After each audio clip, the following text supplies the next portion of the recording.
நம்மில் பலர் புறம் பேசுவதில் வல்லவர்களாக உள்ளார்கள். புறம் பேசுவதை விட்டால் அவர்களுக்கு அந்த இரவு தூக்கம் செல்லுமோ தெரியாது. நிறைய பேர் புறம் என்றால் என்னவென்று தெரியாத அளவுக்கு அது ஒரு நகைச்சுவை உணர்வு என்று எண்ணிக்கொண்டு பேசிக்கொண்டிருக்கிறார்கள். நான் ஒரு சிறுகதை ஒன்றை படித்தேன்.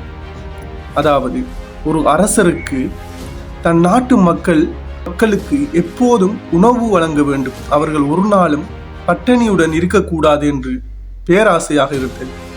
அதனால் அவர் எந்த நாளும் உணவுகளை சமைத்து அந்நாட்டு மக்களுக்கு இலவசமாக பரிமாறினார். உணவு என்றால் சாதாரண உணவு அல்ல, பாரிய விருந்துபசாரம் திருமண வீடுகளில் செய்வது போன்று அழகான முறையில் சமைத்து பரிமாறிக்கொண்டிருந்தார். ஒரு நாள் தற்செயலாக வானத்தில் பறந்து கொண்டிருந்த கழுகொண்டு பாம்பொன்றினை வேட்டையாடி பறந்து சென்றது. அந்த நேரம் சமைத்து கொண்டிருந்தவர்களின் பாத்திரத்தினுள் பாம்பின் வாயில் இருந்த விஷ துளி 2 விழுந்துவிட்டது. இதை அறியாத மன்னனோ சமைத்த உணவுகள் அனைத்தையும் மக்களுக்கு பரிமாறினார். முதலில் சாப்பிட்ட ஒரு 10 பேர் இதனை சாப்பிட்டு இறந்து விட்டார்கள். இப்போது இதனை யமதர்மன் என்கின்ற யமதர்மன் பார்க்கிறார். அதற்கு சித்திரகுப்தன் கேட்கிறார், யமதர்மா, இதனை யார் மீது நான் பாவக்கணக்கு எழுதுவதென்று. அதற்கு யமனோ கூறுகிறார், அரசன் நன்மை செய்ய வேண்டும் என்றே உணவை சமைத்து கொடுத்தான், அவன் மீது தவறில்லை. அதே போன்றுதான் கழுகு பாம்பினை வேட்டையாடி உணவுக்காகவே அது எடுத்தது, அதனால் அதன் மீதும் எழுத முடியாது. பாம்பின் சுபாவமோ அதுக்கு நச்சிருக்கும், அது பாம்பு வேண்டுமென்றும் செய்யவில்லை. பரவாயில்லை, இதனை பிற்காலத்திற்கு போட்டுவிடு, பிறகு பார்ப்போம் என்று கூறிவிட்டார். சில காலங்கள் போய்விட்டது. பழையபடி அனைத்தும் மறந்து மன்னனோ பார்த்து பார்த்து சமைத்து அனைத்தையும் சரியான முறையில் வழங்கி கொண்டிருந்தார்.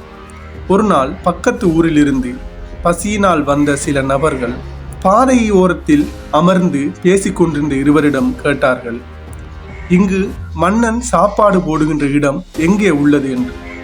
அதற்கு அவர்கள் கூறினார்கள், மன்னன் சாப்பாடு போடுகின்றார் தான், ஆனால் சாப்பிடுபவர்களோ இறந்து விடுவார்கள் என்று கூறினார். இதை கேட்டு அவர்கள் பயத்தினால் சென்று விட்டார்கள். யமனோ சித்திரகுப்தனை அழைத்து கூறினார், அப்பாவ கணக்குகளை இவர் மீது எழுதுங்கள்.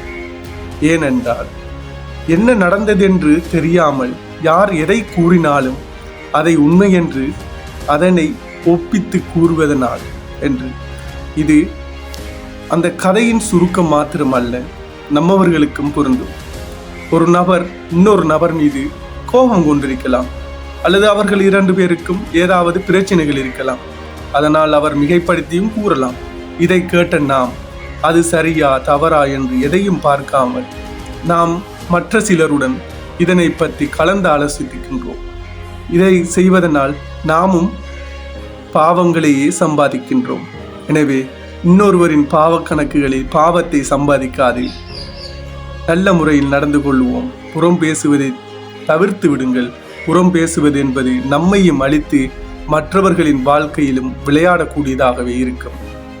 எனவே இக்கருத்துக்கள் பிடிக்குமாக இருந்தால் உங்கள் நண்பர்களுக்கும் பகிருங்கள். மீண்டும் விரைவில் நான்